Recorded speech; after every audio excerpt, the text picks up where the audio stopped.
Lines மீடியாவுக்கு நீங்கள் அளித்து வரும் ஆதரவுக்கு மிக்க நன்றி. தொடர்ந்து எங்களுடன் இணைந்திருங்க. லைக் பண்ணுங்கள், சப்ஸ்கிரைப் பண்ணுங்கள், நண்பர்களுக்கு பகிருங்க. நாம் இணைந்து பயணிப்போம். லைன்ஸ் மீடியா தமிழ் உறவுகளுக்கு வணக்கம். இன்றைய அரசியல் களம் நிகழ்ச்சிக்கு தங்களை அன்போடு வரவேற்கும். வணக்கம். வணக்கம் சின்னா. இன்னைக்கு காலையிலேருந்து எம்பி ஆர் ராசா அவருடைய ஆடியோ ஒன்று பகிரப்பட்டு நிறைய இணையதளத்தில் பரவிட்டு இருக்குது. நான் உண்மையாக பொய்யான்னு தெரியல. அந்த வீடியோ நீங்கள் கேட்டிருப்பீங்கன்னு நினைக்கிறேன். ஆடியோ கேட்டோம், ஒரே பாராட்டு மழையாக இருக்கு. அதாவது இல்லை, உண்மையிலேயே இந்த ஆடியோ வந்து உண்மையாக இருக்குமா இல்லை சும்மா ஏஐ மூலிமா யாராவது இல்லை, சும்மா எல்லாத்துலேயும் இப்போ வந்து எவனா ஒருத்தன் இழிச்சவாயம் கிடச்சிட்டோம்னா மொத்தத்தையும் அவன் மேலே பழிய தூக்கி போடுறதுங்கிற மாதிரி இப்போ எது நடந்தாலும் உண்மையான வீடியோவோ ஆடியோ வந்தாலும் சரி ஏப்பா அப்படின்னு சொல்லிட்டு எஸ்கே பார்க்குற ஒரு யுக்தி இப்பவும் அதை அப்படி தான் டென் பண்ணுவாங்க. ஆனால் அது வந்து நம்மளுடைய அதை கவனித்த வரைக்கும் அதில் பேசுகிற உரையாடல் எல்லாமே வந்து உண்மையாக இருக்கிறதுக்கான சம்பவங்கள் எதை மென்ஷன் பண்ணுறாங்க, என்ன பண்ணுறாங்க. இன்றைக்கி ஆடியோ எவனா உருவாக்குறான்னா அந்த தனிப்பட்ட இதை வச்சு உருவாக்க வேண்டிய தேவையில்லை. இப்போ வந்து ஆராசா வந்து ஸ்டாலினை பற்றி அதை சொன்னார், இதை சொல்றாரு, அப்படி பேசுவாங்க. இன்னைக்கு காலகட்டத்துக்கு ஏற்ற மாதிரி ட்ரெண்டுக்கு ஏற்ற மாதிரி பேசியிருப்பாங்க. இது வந்து அப்போ 2G சம்பவத்தை ஒட்டி வெளியே வந்த உடனே ஒரு கொந்தளிப்பில் பேசின ஆடியோ மாதிரி இருக்கிறதுக்கான வாய்ப்புகள் இருக்கு. அதில் வந்து பல விஷயங்கள் சொல்றாருன்னு வைங்களேன். இப்போ பார்த்தீங்கன்னா ஸ்டாலினுக்கு வந்து பில்டப் பண்ணி ஏகப்பட்ட விளம்பரங்கள் வருது. கடைசியில் இந்த நேரத்தில் ஆடியோ வெளியிட்டு ஸ்டாலின் அவர்களுக்கு அதில் ஸ்டாலின் பற்றி ஒரு வார்த்தை ஒன்று சொன்னார், நிறைய இருக்கு அப்படின்னு. ஆமாம், நிறைய இருக்கு அப்படிங்கிற அப்படி வந்து அவர் கட்சியை சேர்ந்தவரே வந்து டேமேஜ் பண்ணுற ஆடியோ இப்போ ஃபுல்லாக ட்ரெண்டிங்கில் ஓடிக்கிட்டு இருக்கு. ஒன்று ஆராசாவுக்கு கட்டம் சரியில்லை, அவ்வளோதான் முடிஞ்சு வச்சு. இனிமேல் வந்து இதை சொன்னதுக்கு அப்புறம் அவருக்கு கட்டம் சரியில்லைன்றீங்களா இல்லை அவர் சொன்னவருக்கு கட்டம் சரியில்லைன்றீங்களா? சொன்னவருக்கு தான் கட்டம் சரியில்லை, அதோட முடிஞ்சு போச்சு. இப்போ இந்நேரத்துக்கு அறிவாலயத்தின் கிச்சன் கேபினட் வந்து கொந்தளிப்புல சொன்னதுல என்ன தப்பு இருக்கு நிறைய பேர் விசாரிப்பாங்க. அது ஊரறிஞ்ச ரகசியம். வைகோவே சொல்லாததா? எல்லாருக்கும் தான் தெரியும் வைகோ. அப்படிலாம் நீங்க வந்து அரசியல் ரீதியாக அப்படி சொல்றாங்க. ஆனால் வந்து எல்லாரையுமே நீங்கள் அப்படி குறைச்சி மதிப்பிடாதீங்க.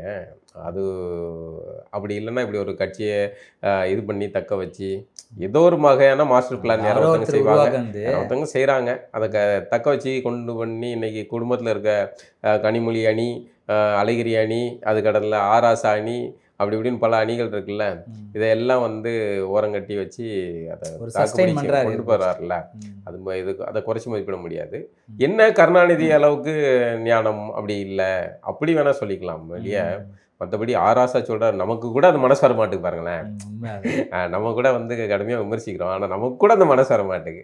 ஆனால் ஆராசா இப்படி சொல்லியிருக்கக்கூடாது, ரொம்ப வருத்தமாக இருக்குது. தேர்தல் அதிகாரம் நாற்காலி பதவின்னு வந்தால் வந்து ஒருத்தனை வந்து என்ன இருந்தாலும் முதுகில் இருக்க கத்தி எடுத்து சொருகிறதுக்கு தயாராக இருப்பான். இதுதான் பவர் சென்டர் நாற்காலி. தயாராக தான் அரசியலுக்குள்ளே வர்றாங்க. இப்போ அவர் கூட நின்று அங்கே தான் எவனோ ஒரு பையன் வந்து ரெக்கார்டை போட்டிருக்கான். அவர் கொந்தளிப்பில் பேசினோடனே இவன் போட்டு விட்டார் ரெக்கார்டு. அந்த ரெக்கார்டு ஒன்று அவன் வெளியிட்டிருக்கலாம், இல்லை அந்த ஃபோன்களில் ரிப்பேர் பண்ண கொடுத்த இடங்கள்ல எவனாவது கேட்டிருப்பான், அது லீக் ஆகிருக்கும். பெருவாரி அப்படி லீக் ஆகிறது. இல்லை ஒருத்தர் ரெக்கார்ட் போட்டான்னாலே அவன் வெளியிடுற சந்தர்ப்பத்துக்கு அவன் தயாராக இருக்கான் அப்படிங்கிறதான் இது. இப்போ கூட இவ்வளோ நாள் கழிச்சு அது வெளியேறதுக்கான என்ன நோக்கமா இல்லை, அதுதான் இப்போதைக்கு அந்த சூழலில் அதை கிளப்பி தேர்தல் அரசியலை ஒட்டி அது வெளியாகுது, அவ்வளோதான். அது இப்போ அதுதான் வந்து சுத்தலில் சுற்றிக்கிட்டு இருக்கு. மற்றபடி ஆராசா அவ்வளோதான். அதில் வந்து குறிப்பிட்டு இந்த 2G வழக்குலேருந்து அவர் வெளியாகிட்டாரு. தம் மீது எந்த குற்றம் இல்லை அப்படின்னு வெளியே வந்துட்டார். ஆனால் அவர் பேசின அந்த ஆடியோவில் ஒரு குறிப்பிட்ட இடத்துல கொடுத்துருக்குது. ஒரு சிலருக்கு வந்து அது அவங்க தான் எடுத்திருக்காங்க, அவங்க மேலே பழிப்பட்டு இப்படி வெளிவா அப்படின்றாங்க. இதெல்லாம் வந்து ஒரு 2G வழக்கில் மீண்டும் இதை கலரி எடுத்து அதை ஒரு வாக்கு மூலமாக எடுத்துக்கிறதுக்கான ஒரு வாய்ப்பு இருக்கு. இதே மாதிரி தான் கோகுல்ராஜுடைய வழக்குலையும் ஒரு ஊடகத்தில் பேசும்போது அதை எடுத்தாங்க. இந்த மாதிரி ஒரு வாக்கு மூலமாக இதை எடுக்கிறதுக்கான வாய்ப்புகள் இருக்கு, இது ஆதாரப்பூர்வமாக மாறுறதுக்கான வாய்ப்புகள் இருக்கு. ஆனால் அதை செக் பண்ணுவாங்க. ஆமாம், இது வெளியானது. இந்த வெளியான ஆடியோவில் வந்து உண்மைத்தன்மையை ஆய்வு பண்ணி பார்ப்பாங்க. அடுத்தது இதை வச்சு மேல்முறையீடு செஞ்சு அந்த வழக்கு. ஆனால் எப்படி இருந்தாலும் இது உண்மையோ தவறோ எப்படி இருந்தாலும் ஒருவேளை கண்டிப்பாக ஆராசாவை இதை ஒதுக்குறதுக்கு இது ஒரு காரணியாக அவங்க வாய்ப்பு இல்லை. ஆராசாவுடைய செல்வாக்க திமுகல இருந்து அப்புறப்படுத்துறதுக்கான வாய்ப்பு இருக்குது. யார் கண்டா திமுககாரங்கள அவங்க ஆள்களே வந்து இதை வெளியிட்டு முடிச்சிருக்கலாம். ஏதோ ஒன்று வருதுன்னா அப்புறப்படுத்தணும்னா ஒரு காரணத்தை உருவாக்கணும்ல, அந்த வகையில் அது கூட நடந்திருக்கலாம். இப்போ இந்த திடீர்னு இந்த சம்பவம் முடிந்த இன்னொரு சம்பவம் வந்து இணையதளத்தில் ரொம்ப வைரல் ஆகுது. என்னன்னா, அந்த ஆளூர் ஷானவாஸுக்கும் விசிகேக்கும் இடையேயான ஒரு பிரச்சனை ஒன்று. அது தலைவர் திரும்பவும் அவர் தரப்பு ஒரு வீடியோவை போட்டார். ஆளூர் ஷானவாஸ் அவர் தரப்பு ஒரு வீடியோவை போட்டார். அவர் ப்ரெஸ் மீட்லாம் கொடுத்தாரு. ஆனால் இருந்தாலும் விசிகா சார்ந்தவர்கள் நிறைய பேர் வந்து ஆளூர் ஷானவாஸை விமர்சிக்கிறாங்க. அவர் உண்மையாகவே திமுகவுடைய ஆட்களாக மாறிட்டாரா என்னன்னு தெரியல. இல்லை, முதல் விஷயம் விசிகா வந்து நம்ம பல தடவை சொல்லிட்டோம். விசிகா வந்து விசிகாங்கிற கட்சியா இல்லை, அது திமுகவுடைய ஒரு கிளைக்கழகமாக தான் இருக்கு. அதுக்கு இந்த சம்பவம் விசிகாவா தான் இருக்கு. விசிகாவா தான் இருக்கு. விசிகாவில் இருக்கிறவங்க தான் திமுகவுடைய கிளைக்கழகம். இல்லை, ரெண்டு ஒன்று தான். பூனாலும் ஒன்று தான், பொய்ப்பம்னாலும் ஒன்று தான். தலைவர் திரும்ப சொல்ற நபரே அப்படி ஆயிட்டா என்ன பண்ண முடியும்? தலைவர் திரும்ப அப்படின்னு சொல்றவரே அவரே வந்து திமுகவின் முன்கள் பணியாளராக தானே இயங்கிட்டு இருக்காரு. அப்போ கீழே இருக்கவங்க என்ன மாதிரி இருப்பாங்க? இப்போ நீங்க தலைவர் நீங்க வந்து முன்கள பணியாளர் அப்படின்றது இத பல தடவை சொல்லிட்டேங்க, பல தடவை சொல்லி அவருக்கான ஒரு முன்னேற்பாடு அவருக்கு அவர் தரப்புல வாங்கின ஒரு சீட்டை ஒருத்தர் கொடுத்துட்டு அவரு போய் அங்க இந்த மாதிரி பண்றாருன்னா அதுக்கு ஒருத்தருடைய செயல்பாடு தான் வந்து அவர் யாரா இருக்காங்க அப்படிங்கறத பத்தி பேச முடியும். அவர் ஒரு சீட்டு வாங்கினாலும் தன் மக்களுக்கான சீட்டு வாங்கினாலும் எந்த மக்களுக்கு பரவலா அவர் நினைக்கிற அவர் சார்ந்த அந்த மக்களுக்கு எந்த சார்ந்த மக்கள், எந்த சார்ந்த மக்கள் அவர் சார்ந்தவர் அவர் எந்த சார்ந்த அவர் தான் பொதுவான சார்ந்தவர் ஆயிட்டாரு. அப்புறம் எதை நீங்க வந்து அவர் சார்ந்த இல்ல அப்படிதான் திமுக பாக்குது அவரன்னு வச்சுங்க சொல்றேன். அப்படி அந்த சீட்டை வாங்கினாலும் அவர் ஒரு பொது அடிப்படையில் தானே அவர் எல்லாருக்கும் தானே அந்த சீட்டை ஷேர் பண்ணி கொடுக்குறாரு. அவங்க திரும்பவும் இந்த மாதிரி திமுக ஆதரவா இப்படிலாம் போவாங்கன்னு அவருக்கு தெரியும். ஒன்றும் இல்லை, திமுகலாம் இப்போ எம்எல்ஏக்கெல்லாம் இருக்கிற எல்லாருமே, அதாவது கட்சியை வேணா நீ நடத்திக்கா, உள்ள இருக்க எம்எல்ஏ எங்க ஆளு தான். ஒண்ணு எங்க சின்னத்துல போட்டிட்டு ஜெயிக்கணும், இல்லைன்னாலும் உங்க சின்னத்துல போட்டிட்டு ஜெயிச்சாலும் எங்க ஆளு எங்க ஆளு தான். அது ஏதோ சொல்லுவாங்கல்ல, அவ என்ன அடிக்க என்னவா அடிக்க அப்படிங்கிற மாதிரி. அந்த பணம் அங்க இருந்தாலும் சரி இங்க இருந்தாலும் சரி அந்த பணம் நமக்கானது தான் அப்படிங்கிற மாதிரி இவர்களை அவர்கள் மொத்தமா எடுத்து வச்சிருக்காங்க. இதுல ஷானவாஸ் வந்து எப்பவுமே அவர் தன்னை ஒரு திமுக ஆதரவாளராக அந்த மாதிரி மறந்துடுறாரு போல. நம்ம விசிகாலேருந்து வந்தது மறக்கல, அது தெளிவா இருக்கிறாரு அவர். நீங்க என்ன மறக்கிறாங்கன்ட்டு அவர் அப்பா கேக்குறீங்க, அவர் தெளிவா இருக்காரு. இல்ல ஊடகத்துல பார்க்கும் போதெல்லாம் கீழே வந்து விசிகான் தான் பேர். அதாவது என்னன்னா, திமுகல உங்களுக்கு வாய்ப்பு கிடைக்காது, சீட்டு எளிதா வாங்க முடியாது. அப்போ அதை சுத்தி இங்க வந்து விசிகால வாங்கிட்டு திமுக காரனா இயங்குறது, இதுதான் இது. அவர் எந்த இடத்துலையுமே வந்து விசிகா காரனுக்கான தன்மையோட இல்லை. முதல்ல விசிகால அவ்வளோ பேர் கஷ்டப்பட்டவங்க இருக்காங்க, அந்த இயக்கம் வளர்றதுக்கான காரணமாக இருக்கிறவங்க இருக்காங்க. அவர்களெல்லாம் விட்டு ஒரு ஊடக ஆளாக வந்து அறிமுகமான ஒருவரை எடுப்பில் கொண்டு போய் வந்து இதில் அதிகார பதவியில் உட்கார வச்சார்ல, அது எப்படி நடந்தது? முதல்ல அவர் எல்லாருக்குமான ஒரு கட்சியாக விசிகாவை உருவாக்கணுங்கிறதுக்காக இஸ்லாமியர்களுடைய பங்களிப்பு தேவைன்னு ஒரு அடையாளமாக உருவாக்குறாரு.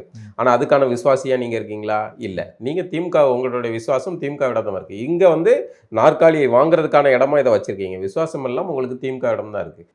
எவ்வளோ ஏற்கனவே நம்ம ஒரு டாபிக் பேசணும்ல, அது ஒரு துரோக கதை. அந்த வளர்த்து ஆளாக்குனா அந்த கட்சியை வந்து ஆராசா எப்படி பேசுறாரு அப்படிங்கிற ஒரு துரோகத்தின் கதை.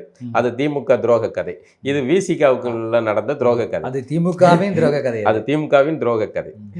இந்த இடத்துல பாருங்க, இவருக்கு சீட்டு அப்பவும் கூட திருமாவர்களுடைய வெள்ளந்தியான இந்த விஷயத்துல மட்டும் வெள்ளந்தியான மனசை யோசிச்சு பாருங்க.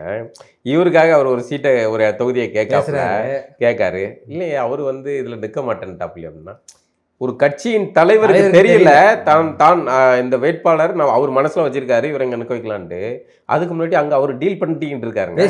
பேசி முடிச்சிட்டாப்ல, எனக்கு அந்த தொகுதி வேணா வேற தொகுதி கொடுங்க அப்படின்னு பேசுறாங்க. அப்ப யார் இவர்? விசிகால இருக்காரா திமுகவில் இருக்காரா? அதாவது திமுக விசிகாவுடைய திருமாவர்களுடைய ஆளுமை ஒரு 3 தொகுதி பேசியிருக்காரு அவருக்கு. அது ஒண்ணு. விசிகாவுடைய திருமாவர்களுடைய ஆளுமை பண்பு திமுகவிடம் எடுபடுதா இல்லையாங்கிறத அவருடைய கட்சி தொண்டர்னு சொல்ற ஒரு நபர் வந்து முடிவு பண்றாருங்க. அவருடைய சந்தேகம் இது. எப்படின்னு திரும்ப வந்து அங்கதான் பேசணும், அதை நம்மளே டீல் பண்ணிக்கிடும் அப்படிங்கிறது தானே. அப்போ என்ன மனநில ஷானவாஸ் வந்து திருமாவை இது வரைக்கும் எடை போட்டு வச்சிருக்காரு, அதை வச்சிருக்காரு. அதோட சேர்த்து இந்த சம்பவம் வெளிவந்த பிறகு அப்பவும் திருமாவட்ட வந்து அவர் ஒரு தலைவருங்கிற நினைப்பு இல்லாம இறங்கி போய் விளக்கம் சொல்லிக்கிட்டு இருக்காரு. நான் நிறுத்துறேன் வேட்பாளர், இதான் நீ நில்லுனா, சீட் இல்லப்பா நீ இல்லப்பா அடுத்த ஆளு, அந்த இது வேணும்ல. எதுக்கு வந்து அப்படி மட்டையா மாட்டேங்கிறீங்க? ஷானவாஸ்கிட்ட மட்டையா மாட்டேங்க, விளக்கம் எதுக்கு, விளக்க வீடியோ எதுக்கு போடுறீங்க? அப்பவும் விளக்க வீடியோ போட்டு இதெல்லாம் சுத்துது. ஷானவாஸ் வந்து வாயை திறக்கல, அதான் அது ரசிக்காப்ல. அதான் இன்னொரு சுவாரஸ்யம் என்னன்னா, ஷானவாஸ் நல்ல களப்பணியாளருங்க. சொல்றதுல யார் பாருங்க இல்ல, அதுதான் இவர் நல்ல வேலை பார்க்குறவங்க, நல்ல கட்சி பணி செய்யக்கூடியவங்க, நல்ல திறமையானவங்க அப்படின்னு சிறுத்தை குட்டிகள் கொந்தளிச்சு பேசவோ மன வருத்தப்பட்டு சே என்ன மனுஷையா நல்லா மனுஷன் அவருக்கு சீட்டை கொடுக்கல அப்படின்னு சொன்னா வேற. ஆனா அதுக்கு வருத்தப்படுறவங்களாம் பார்த்தா 200 ரூபா ஊப்பியா இருக்கான், திமுக காரனா இருக்கான். திமுக காரன் ஷானவாஸுக்கு சீட்டு கிடைக்கலன்னு திமுக காரன் ஏன் வருத்தப்படணும்? அப்ப யாருடைய ஆளு ஷானவாஸ்? இவ்வளவு நாள் உங்க ஷானவாஸ் மட்டும் இல்ல, அங்க இதுல இருக்க எல்லா ரவிக்குமார் ஆரம்பிச்சு எல்லாமே வந்து திமுக காரங்க தான். இப்போ கட்சி வந்து இவர் கட்சிக்கு தலைவராக இருந்துக்காங்க அப்படின்னு விட்டு வச்சிருக்காங்க. அப்படிதான் நம்ம எடுத்துக்கிட வேண்டியிருக்கு. அப்போ அது எல்லாத்தையும் விட இதுல வந்து ஒட்டுமொத்தமாக பேச வேண்டிய விஷயம் என்னன்னா, விசிகாவில் தொகுதி சீட்டு வாங்குறதுக்கு நீங்க திருமாவை தான் அணுக வேண்டும். நீங்க ஏன் சார் திமுகவை அணுகுனீங்க? இது பெரிய தப்பு. எவ்வளவு பெரிய தவறு அது? அப்ப நீங்க விசிகாவில் இருக்க ஒரு துரோகி தானே நீங்க. அப்போ இன்னைக்கு அதை செஞ்சுட்டு அதுக்கப்புறமும் மீண்டும் வந்து நீங்க திருமாவை குற்றம் சாட்டி நீங்க வந்து இதை எழுதுறீங்க, பதிவு பண்றீங்க. அப்போ நீங்க யாரோடைய ஆளு? அப்போ அதுக்கு நீங்க நேரடியாக திமுக போய் சேர்ந்துட வேண்டியதானே. எதுக்கு விசிகளில் இருக்கீங்க? விசிகா வந்து அவ்வளோ தொண்டர்கள் கஷ்டப்பட்டு உருவாக்குன கட்சியில நீங்க வந்து நோகாம வந்து உட்கார்ந்துட்டு நீங்க பதவியிலையும் உட்கார்ந்துட்டு நிறைய பேர் சமூக வலைதளத்துல நீங்க சொல்ற அந்த கருத்தை பதிவு பண்ணி டிவியில் நீங்க பேசி பேர் புகழ் வாங்கிட்டு அதில் நீங்க வந்து இப்போ இது பண்ணுவீங்க. ஆனா களத்துக்கு போக மாட்டீங்க. களத்துக்கு போக மாட்டீங்க. மீட்டிங்ல இப்போ உங்களால வந்து விசிகா காரனுக்கு ஏதாவது நயா பைசல் ஆகுமா சொல்லுங்களேன்? ஆளூர் சவனாசால ஒரு 100 ஓட்டு கிடைக்குங்க விசிகாவுக்கு சொல்லுங்களேன். ஆளூர் சானா விசிகா காரனால ஆளூர் சானா ஓட்டு கிடைக்குது, அவ்வளவுதானே இல்லையா? நீ வந்து ஒரு இத்தனை பேர் நான் ஒரு 1000 இஸ்லாமியர்கள் ஓட்டை வந்து நான் இங்கே வாங்கி கொடுத்தேன் அப்படின்னு சொல்லுங்களா பார்ப்போம். கிடையாது. நீங்கள் அந்த கட்சியை பயன்படுத்தி கொண்டீர்கள். அப்படிதான் இது. அதுவும் வந்து திருமாவர்கள் விசிகாவை பொது கட்சியாக மாற்ற வேண்டும். அதுக்கு ஒரு சாதி முத்திரை விடுது. அதை மாற்றிட்டு நம்ம எல்லாரையுமே சேர்த்துக்கலாம். அந்த சமூகம் இந்த சமூகம் எல்லா சமூகத்தையும் சேர்த்துக்கிட்டா அது ஒரு பொது கட்சி வந்தோம்னா அவர் ஒரு நம்பிக்கை வைக்காரு. அது நடக்கலைன்னு வைங்களேன். ஆனால் அவர் நம்புகிறார் எல்லாரையும் சேர்த்துக்கிட்டா அது பொது கட்சி ஆயிரும்ட்டு. ஆனாலும் இவர் வாங்கி வச்சிருக்க பேர் வந்து அதை இருக்கணும்னா முதல்ல அவர் மாற்றணும்ல. ஆமா, அவர் இப்போ எம்எல்ஏ கேண்டிடேட் நின்னாரு, அப்போ அவர் போய் பொது தொகுதி நின்று இருக்கலாம்ல. ஆமா, இதுக்கு திரும்ப தனி தொகுதியே ஒரு அதான் இது மாற்றம் மக்கள்கிட்ட வந்தாலும் தலைவர்கிட்ட இன்னும் அந்த மாற்றம் வராம இருக்குல்ல. இது மாற்றம் மக்கள் வந்து நீ இவர இடத்துல இருந்து வந்தாலும் உன்னை பொதுவா பார்க்க ஆரம்பிச்சிட்டாங்க. ஆனா இவர் திரும்பவும் தனி தொகுதியில நிக்கிறாரு. பொது தொகுதியில வாங்கி தோத்தா போய் பொது தொகுதியில நில்லுங்க. அப்பதான் தெரியும் ரிசல்ட் தெரியும்ல. நீ களத்துல போக உங்களை மக்கள் ஏத்துக்கிறாங்களா இல்லையா அப்படிங்கறது தெரியும்ல. சரி, ஏத்துக்கவே இல்லை, சமூகம் மாறலைங்க, நான் என்ன இவ்வளவு நாளுக்கு அரசியல் கணி செஞ்சிருக்கேன், என்ன எந்த வகையில குற்றம் சொல்ல முடியும் அப்படிங்கிறத கேளுங்க, விமர்சனம் பண்ணுங்க. ஆனாலும் மக்கள் என்ன தேர்வு பண்ணலன்னு சொல்லுங்க. அது ஒரு விவாதமா மாறட்டும். இந்த சமூகம் சாதிய மனநிலையோட தான் இருக்கு, மாறலன்னு அது தலைவனா இருந்து நம்ம தான் அதை செஞ்சிருக்கணும்ல. நீங்க பொது தொகுதியில் நிற்கிறதுக்கு ஏன் அது நடக்கல? அப்போ அது வந்து நீங்கள் மீண்டும் மீண்டும் அந்த சூழலில் தான் சிக்கிக்கிட்டு இருக்கீங்க அப்படிங்கிறது தான் இது. ஆக மொத்தமாக வந்து திமுகவின் துரோக கதை, இது விசிகாவுக்குள்ள இருக்க துரோக கதை, வரிசையாக துரோக கதைகள் தான். இந்த துரோக கதைக்கு மத்தியில் இன்னொரு புதுசாக ஒரு துயர கதை ஒன்று வருது. வைகோ அவர்கள் வந்து நான் நின்னா இப்படி தான் நிற்பேன், தனி சின்னத்தில் தான் நிற்பேன். எனக்கு வைகோன்னு பேர் சொல்லிட்டா வந்து துரோகின்ட்டீங்க.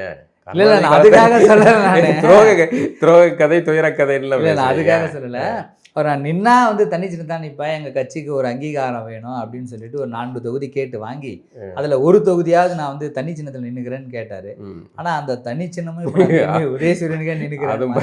அதுவும் பாரி போச்சு. எதுக்கு நீங்களாம் தனியாக கட்சி நடத்திக்கிட்டு இருக்கீங்கன்னு வந்து திமுக கேட்குறாங்க. அதான் வந்து இதுக்கு முன்னாடி இது வந்து சாமர்த்தியமாக இருக்கிறது வந்து 4 தொகுதி கேட்டு வாங்கின்னு போய் நிற்கிற வைகோவா, இல்லை தொகுதி வெளியில் இன்னொரு கட்சி பேரில் கொடுத்தாலும் அது நாளை என் சின்னத்தில் நிற்கணும் அப்படின்னு சொல்கிற ஸ்டாலின் அவர்களா? ஒரு இடத்துல சொன்னோம்ல ஒரு துயரத்தின் கதை அப்படின்ட்டு, அந்த நிலையில தான் இன்னைக்கு மதிமுக இருக்கு.